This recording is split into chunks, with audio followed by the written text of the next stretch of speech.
There are more remakes and sequels being released than original films today. But then again, are they really original? Films reuse plot lines over and over again, but that's okay because they usually find a plot twist that we love and we keep heading into theaters.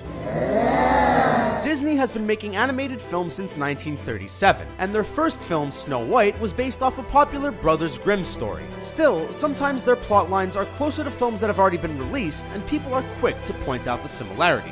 Stick around to the end of the video for a Frozen fact that you might not have known. Alright! Yo, yo, woo, woo. Here is Screen Rant's list of 10 times Disney stole ideas from other popular movies. What?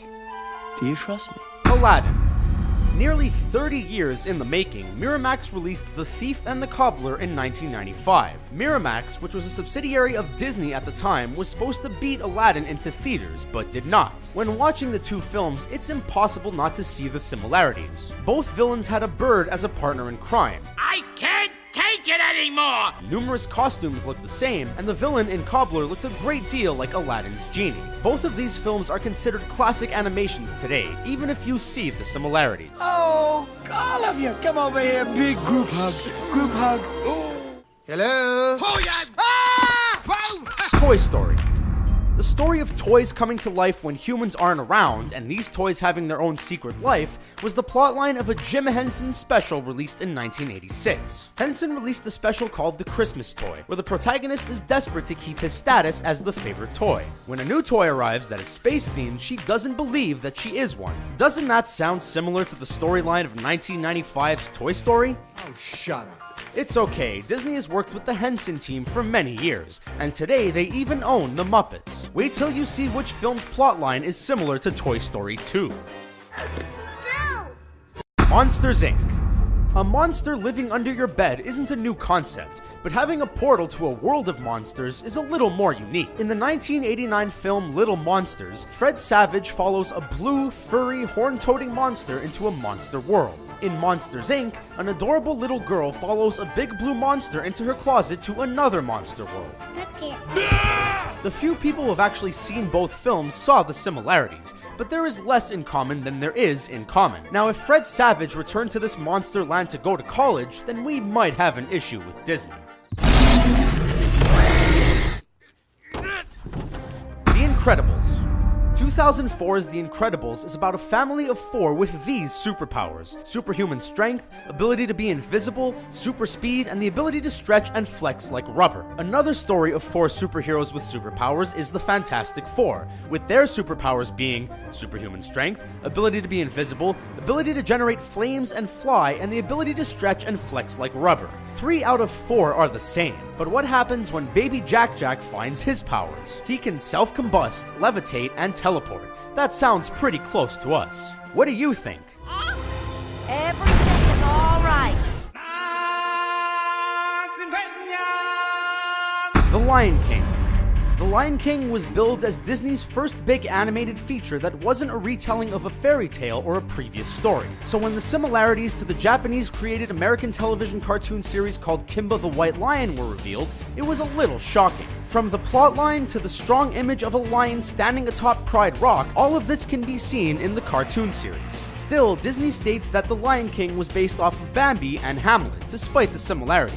You remember the scene with Bambi's departed parent talking to them as a cloud? Oh wait, that was Kimba's parent. And this is the Buzz Lightyear aisle. Back in 1995, short-sighted retailers did not order enough dolls to meet demand. Toy Story 2. The filmmakers behind Toy Story must love Jim Henson's work as much as we do. Toy Story 2 has a very similar plotline to 1985's Follow That Bird, starring Big Bird. Big Bird leaves Sesame Street and finds other birds more like him. Then he gets kidnapped and forced to perform in a circus. His family from Sesame Street saves him, and he goes back to his home where he truly belongs. Woody leaves his home when a toy collector steals him. He winds up with cowboy characters just like him. And he's going to be displayed in a museum but is ultimately saved by his friends and returns home. Luckily, Toy Story 3 doesn't have any Henson similarities, or we would start to wonder. Am I really that fat? Come on, guys. Let's get our parts together, get ready, and go out on a high note. Toy Story 3. Speaking of the Toy Story franchise, we all know how important John Lasseter is to Pixar Studios. Did you know he worked on the story for a Disney film called The Brave Little Toaster? In both films, a kid goes off to college and through a misunderstanding, his toys or appliances are taken away. The films are about the adventures of these toys making their way back to their owner, both having a life or death scene at the city dump. Mother always did like Richard best. Robin Hood. When Walt Disney died in 1966, it took a long time for the studio to release another animated hit. One of the reasons was that the studios were cutting back the budgets of these films, and the filmmakers had to find ways to cut their costs. One trick was to redraw over previous cells made for other Disney films. They even went as far back as their first animated release, Snow White, for the film Robin Hood. This is one way Disney stole from the old and gave to the new. Cars.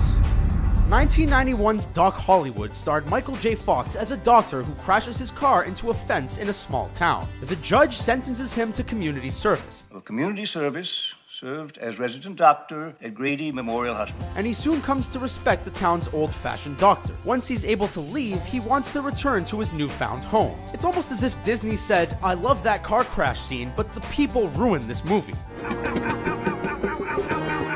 So they got rid of the people and changed the storyline a little, and we got the animated film Cars. Still, we don't remember any scene with a car coming out of the water without her hood down.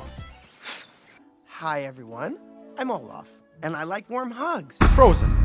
The story of a snowman that comes to life is nothing new, but tell that to animator Kelly Wilson, who made the 2009 short The Snowman. In Frozen's teaser, Olaf sneezes off his nose, and Kristoff's reindeer Sven goes after that carrot nose. In The Snowman, after the snowman loses his nose, bunnies try to take it from him. Some of the shots are even identical to Disney's teaser. Either way, the movie Frozen melted our hearts, and The Snowman was adorable to watch too. It's like a little baby unicorn. What? Hey, whoa! What do you think of our video? Did we skip over any other times Disney stole ideas from other stories? I wonder. Sound off in the comments below, and be sure to subscribe to our channel. Don't leave just yet, watch another Screen Rant video for more fun lists of your favorite films and actors. Thanks for watching.